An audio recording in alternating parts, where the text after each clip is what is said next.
Good morning, everyone. I'm Bron. So lovely to be here. What a wonderful opportunity to meet and speak with you all. I'm coming up from Melbourne, and I love to be here for this, but it's also nice to get to stay and check out a bit of World Pride. Very excited.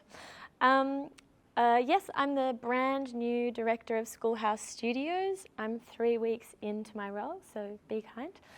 But I do have over 10 years experience working in the creative arts industry, always looking at ways to make artists' practices more sustainable and developing the arts industry in general. But enough about me. Let's talk about Schoolhouse Studios. So in 2012, it was founded by Alice Glenn and Elizabeth Barnett. They were two young artists looking for affordable studio space in Melbourne.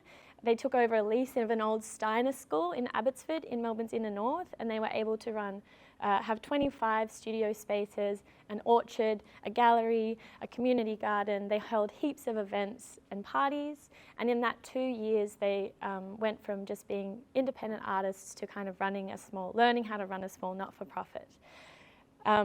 So their lease ended after 2 years and they moved to a new site in Collingwood, which is where we're kind of most known for.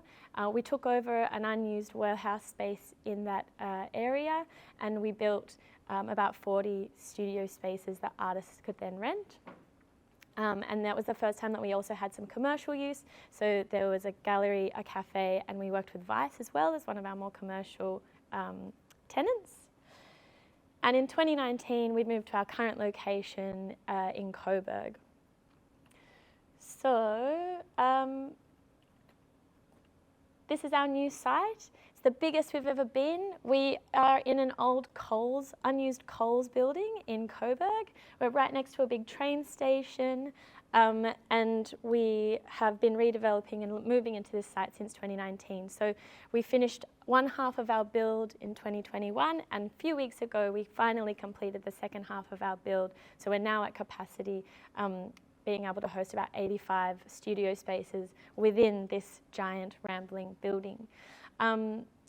And we're working with our local council. They've taken over a part of the parking next to the space to create a shared outdoor area for everyone in the community as well. That's just a little bit of a look inside what it looks like. So these are the studios that we create. They're multi-use, different sizes. Our main partners that we work with currently are Coles, obviously. We hold a sublease agreement with Coles, who rent the land from our local council, which is Merri-Bek. Merri-Bek have been really, really supportive in bringing us to the space, built off the work that we'd done previously in another council area. Coles are pretty hands-off. They give us very low and subsidised rent, and they just ask that we don't sell any fruit or vegetable out of our premises, which we're more than happy to oblige.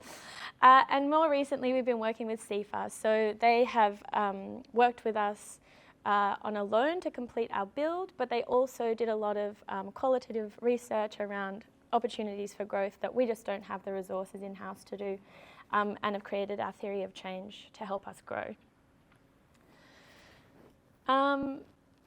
To zoom out a little bit, some stats from Creative Victoria in 2021, so we're looking at kind of post-pandemic statistics. A report said that 1 in 2 Victorians reported feeling loneliness sometimes or always, and 2 in 3 millennials feel disconnected from their communities. So I'm sure there are sort of similar responses in New South Wales.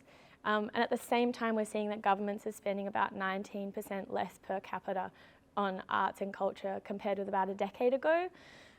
So those two things in tandem, we have people really feeling isolated from their communities and not sure about how to go about building it. And we also see this degradation of kind of qualitative response and support from our governments. And we know that arts and cultural experiences support the well-being of our people. So, but it just lacks investment at the moment. So I guess that's what we're really trying to centre and achieve with what we do. Our vision has always been primarily to offer affordable artist studios for rent. That's sort of our core goal.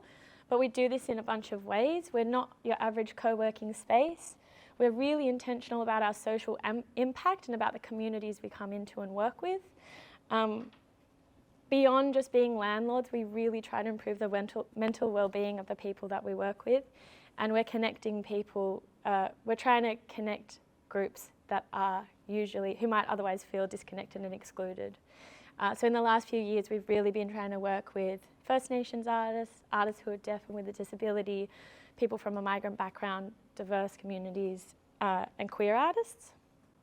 We do this in so many ways, but the core kind of ways we tend to do this is through placemaking. So we obviously take over a disused building, we maintain the building with council where we currently are. Coles is very hands-off, and council have come on board to do any kind of maintenance work on the building that's required, which is a huge undertaking from them, and again something that we wouldn't be able to facilitate on our own. So from a very base perspective, we maintain the building, we are able to bring people into the building, but then we're also connecting back out to the community that we're kind of housed in. We're really relationship first, so we sort of understand that humans are at the centre of what we do, before profit, before anything else. And because we're a small not-for-profit, we're able to be really nimble and responsive to those things as they happen. And we try to kind of maintain that at all costs. We celebrate creativity. So not only are we sort of allowing artists to come in, do what they need to do, work in our space, we're also trying to offer this wraparound support of events, workshops, exhibitions, so that we're inviting audience to come in and we can create some of that connective tissue that's really important in building and maintaining a community. Here are some really nice things that some of our past and current residents have said about us. We love to hear it. I love to show it to you. Some of the local artists in our business at the moment are Loom. They're a creative agency for artists with who are deaf and disabled. We work with the Coburg Traders Association. They are a community organisation built specifically to support and connect local business in the area. Open Table, they're an organisation that collects surplus food and divert it from food waste and offer free meals for the community. We also have ceramicists, illustrators, DJs, musicians, painters, designers, all kinds. And they're all coming in and sharing and working together. A little bit about our business model. Obviously, we're a not-for-profit. We have DGR status, so I do think we could be a little bit better in our philanthropic space. This data is a little bit old, but it does still give a pretty good overview of how we run and where our money comes from. Mostly it's in studio rent and amenities, and we also do make money through our kind of workshop and bar events. Some annual stats from 2022. So before we'd completed our build of the space when we were running with sort of half our studios. And these were studios that we'd brought over from Collingwood. So when we do fit out buildings, this is actually our Collingwood space, and those are the same studios that we were able to bring and then rebuild again inside Coles.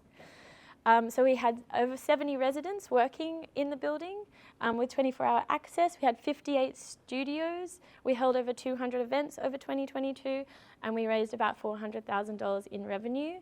So to update that to 2023, we've just got over 100 residents now working in the building, and we're close to 90% tenanted, having just opened up the studio spaces last week. We have 85 studios now. We're hoping to run a similar amount of events because I'm only one woman, and we do have a new bookable workshop space that was built into the new build. And there'll be a definite increase in our revenue with the new tenants involved, and hopefully having the bar open a little bit more often now that I'm in charge. And this, I can't give you everything at once. Oh no, here we go. Beautiful. And so since 2012, this is just sort of our growth. So again, what started as two young women just looking for affordable space, over the last decade, we've been able to kind of really grow into something quite strong. And that tiny little dip there that we won't look at is COVID. So we're on the way up again. Wild. Okay. So just continuing on from our impact, over that 10-year history, we've been able to have over 15,000 people hold tenants with us across the spaces.